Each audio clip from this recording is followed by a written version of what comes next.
Shalom. I'm going to give praise to Yahweh, Ba'ashem, Yahushai, Ba'ashem, Rakakadash, and double honors to the apostles in great millstone and blessings and salutation, true sincerity.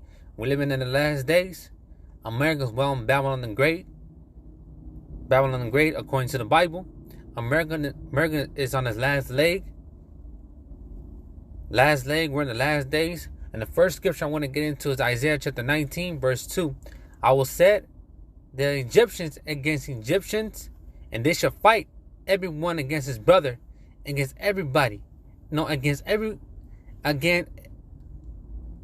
everyone against his neighbor, cities against cities, kingdom against kingdom. Verse 4. And Egyptians I will give over into the hands of a cruel lord, and fierce kings shall rule over them, and said the Lord, and the Lord of hosts. We're in the times where things are about to start popping up. You're going to see Edomites fighting for their constitutional rights, fighting against freedom, against tyrannical government, against their own system. Next scripture, Second Ezra, chapter 15. Ezra 15 and 14. Book of 2nd Ezra chapter 15, verse 14. 2nd Ezra 15:14. Woe to the world and them that dwell therein, for the sword and the destruction draw not, and one people shall stand up and fight against another, swords in their hands. For there shall be sedition among men, invading one another. They shall not regard their kings nor princes. The course of their action shall stand up in their powers. And the last scripture I want to get into, last one, a couple more. Proverbs chapter 29, verse 2. When the righteous are in authority, the people rejoice. But when the wicked bear rule, the people mourn. Mark chapter 3, verse 20.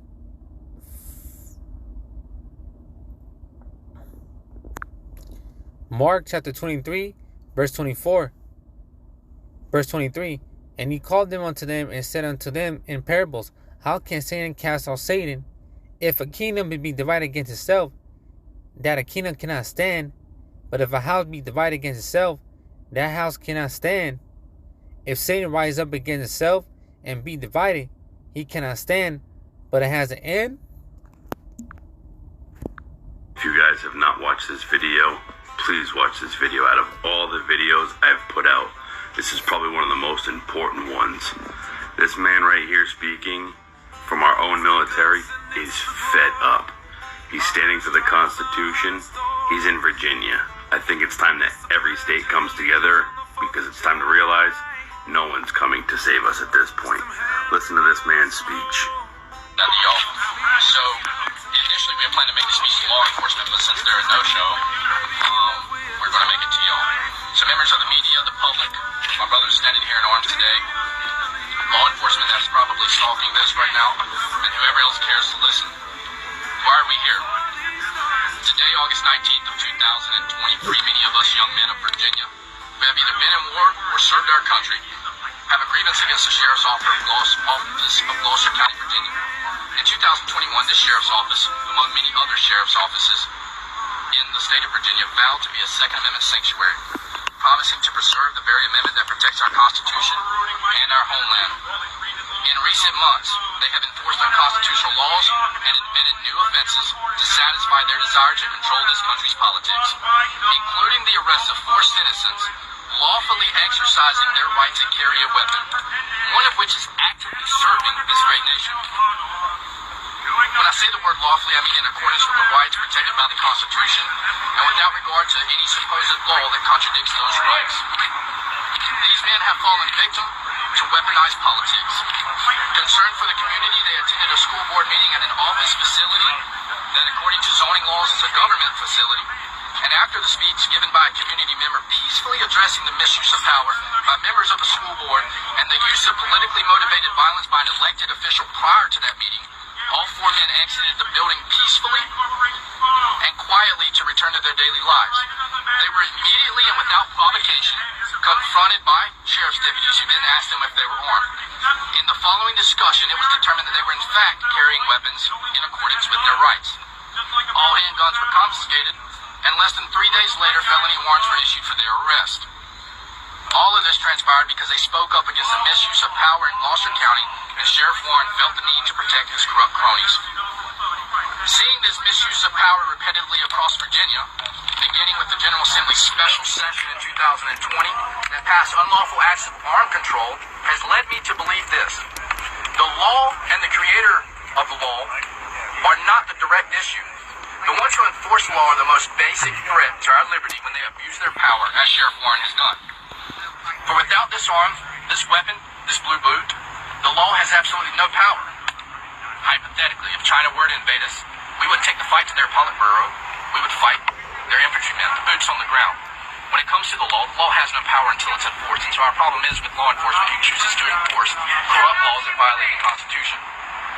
In days of old, our forefathers repeatedly begged that their grievances be solved. They came to the king, they cried to Parliament. The king answered by deploying troops to occupy homes, steal arms and money, and murder dissidents and protesters, as we see repeatedly across the U.S. today. This is why our founders warned us of professional men-at-arms enforcing the government's will, and yet somehow supposed freedom-loving Americans have continually given up rights and freedoms to the very standing army that strips away our rights in the name of earning a living, out of control, rogue law enforcement. Today I'm not here to beg and I am not here to cry. I'm not here to question their authority. I'm here to completely and unequivocally deny the very legitimacy of its existence. I'm here to do this. I'm here to remind every man and woman that wishes to breach our Constitution that many of us vehemently swore an oath to defend, to remind you that we are awake. We are ready, we will fight, and we will die. We will do everything within our power to defend those rights enshrined within the Constitution. We will not attack anyone, but we will always defend ourselves if attacked. To the officers that are watching this, you violated the Constitution of the United States. Someday you will answer for these violations. If not before man, you will answer to it before God. You disgust us, you are not our brothers. You have no right to fire a flag. You have no right to be an American. You are Tories, redcoats, and not patriots. You have no right to live off of our taxes. You have no right to wear a uniform funded by the very people you abuse. You're a disgrace to liberty. If you wish to embrace ideals of freedom, lay your badge down. Step away from being the boot that continues to oppress and stand for real liberty. Return the property you've stolen, resign your positions, and find a living that doesn't involve abusing innocent people. To the men standing here today with me, and to the state of Virginia, this is not about us and this is not about them. This is about the future that we want for our children. If we give an inch on our rights today, our children will be a mile away from their rights tomorrow. Too many people have drawn their line at door-to-door confiscation, forgetting that the other side will simply enforce whatever laws are handed down to them that they wish to enforce, and restrict us 1 inch at a time, chipping away our rights 1 step at a time. I implore all of you, Virginia, to stand up as you stand today, to continually hold the line here in Virginia. We must not let this state fall.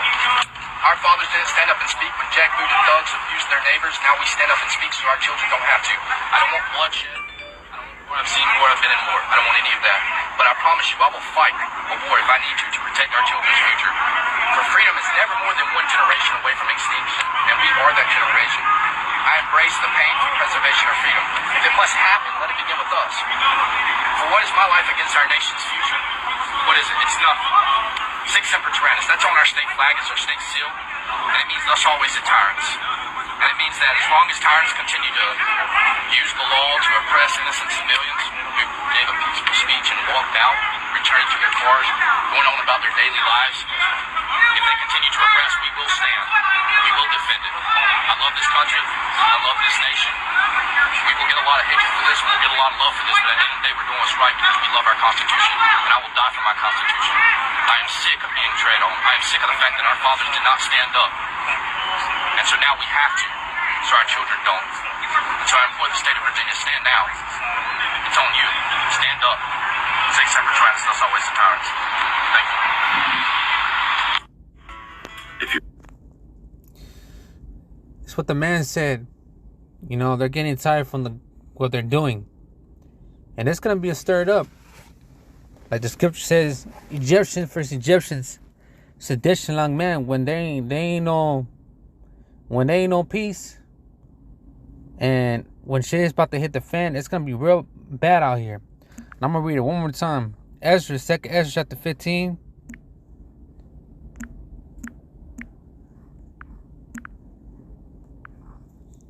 Ezra chapter 15 verse 14. Woe to the world and that dwell therein, for the swords and their destruction draw not, and one people shall stand up and fight against another, and swords in their hands. And there should be 16. There should be sedition, long man, invading one another. They should not regard their kings, nor princes, nor courts of their actions shall stand up in a power, because at the end of the day, it's gonna come a time where all hell breaking loose. Sedition, long man, what this man said, and he broke it down. What he was saying. They're fed up by their own government. You know, and they're going to fight for that Constitution. So, Lord willing, this was edifying, and the video was straight to the point. I'm going to go pay to Yahweh, Bashem, Yahushai, Bashem, Wakakadash. Lord willing, to the next time, Shalom.